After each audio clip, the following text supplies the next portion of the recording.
Hello everyone, welcome to my channel. Please subscribe and stay tuned by clicking the bell icon. Explore the iconic set of the beloved soap opera, Coronation Street. The ITV soap focuses on the lives and loves of the residents of Weatherfield, who mostly live on the eponymous Coronation Street and the surrounding area. Over the years, we've seen everything from train to tram crashes, explosions, murders, kidnappings, car crashes, robberies and shootings. The list is endless. One thing Corrie is best known for is its ability to seamlessly weave comedy through its tragedy.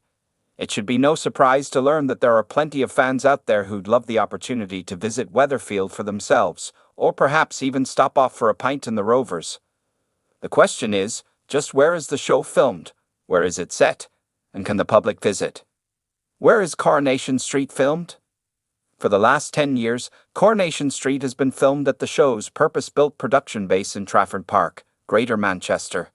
The 7.7-acre site is composed of 6 studios, where the show's interior scenes are filmed, an ever-growing backlot exterior set, and 2 production hubs which are for office use, dressing rooms, a mail room, prop store, costume and makeup storage, and most importantly, the staff canteen.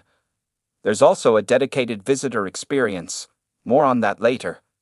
Before 54,000 cobbles were laid down at the new site, which is nearby to the Mediacity development, home of BBC and ITV in the north, the show was filmed for 53 years at the former Granada Studios in the Castlefield district of Manchester city centre. Corrie outgrew Granada's facilities quite quickly.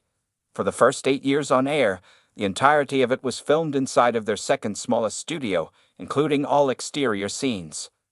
The houses were merely wooden facades, which were later erected outside in a yard in 1968. If you've ever visited Manchester before, you'll know that the weather isn't great, and they had to rebuild the houses in brick. At this point, the viaduct, now home to the famous bistro, was authentic, albeit unused. By 1982, they rebuilt the set again on a much grander scale, this time including Rosamond Street. Where is Coronation Street based? In 1995, Coronation Street creator Tony Warren said that the infamous street is 4 miles in any one direction from Manchester. When planning the show before it hit our screens, he and designer Dennis Parkin visited the Ordsall area of Salford and based the set design on the long-demolished Archie Street. In more recent years, we've seen real-life Salford locations replaced with fictional counterparts. For example, Salford Quays became Weatherfield Quays. Weatherfield has its own council, hospital and police force, yet Salford City Council bins adorn its set, and even the bus stop maps show it as part of the wider city. A recent post on X/Twitter from a Corrie tour guide showed the fictional tram stop on Victoria Street as being near to the main campus of Salford University. In February, Peter Ash, who plays Paul Foreman, shared a sweet throwback pic of them visiting the street with family in the late 80s. Due to the popularity of their programs, Granada Television launched their very own studios tour in 1988, which allowed fans to walk the hallowed cobbles. There was a variety of other attractions on site, including a New York-themed street, a recreation of Downing Street, and a 3D cinema. It was an epic day out, with the star attraction being able to sup a pint of Newton and Waitley, best bidder in a licensed replica of the Rover's return. Using a chroma key, green screen, backdrop, you could also film your very own scene with Betty Turpin, Betty Driver, and Mike Baldwin, Johnny Briggs. By 1999, following a disastrous installation of Skytrack, the world's first flying roller coaster that very quickly was put out of operation, and amid falling visitor numbers, it was decided to close the GST. This allowed ITV to expand the Coronation Street set again to include Victoria Street. And for the next 15 years it was impossible to snap a selfie outside of the cabin or pose in front of the factory. However, with the soap relocating in 2014, it was decided to throw open the doors for one last hurrah before the studios were redeveloped. Guests who visited prior to closure in December 2015 could tour dressing rooms, see famous props and costumes from across the years, and walk around the studio, which featured a number of interior sets. One of these was, of course, the pub, and once again superfans could pretend to pull a pint before walking out onto the backlot set and exploring it to their heart's content. Can I visit the current Coronation Street studios? As I mentioned earlier, a dedicated visitor experience has been built on site at the current studios, and is open to guests 7 days a week.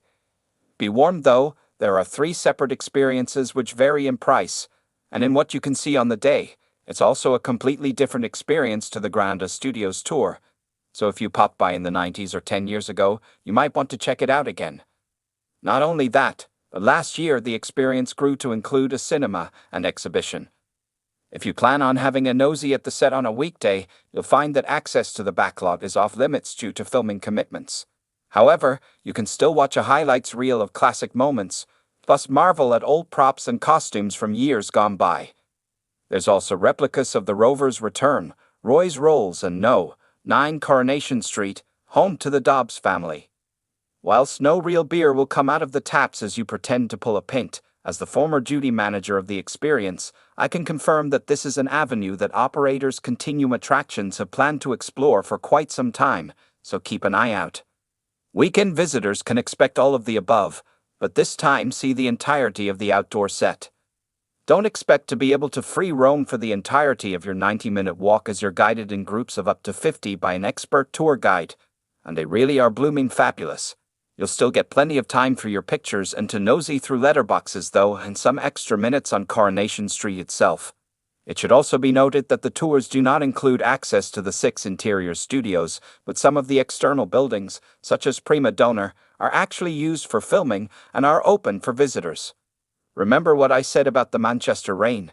You should probably be prepared, weather-wise, for things to change in a heartbeat. You'll be on your feet for quite a long time and over tough cobblestones, so remember to dress appropriately.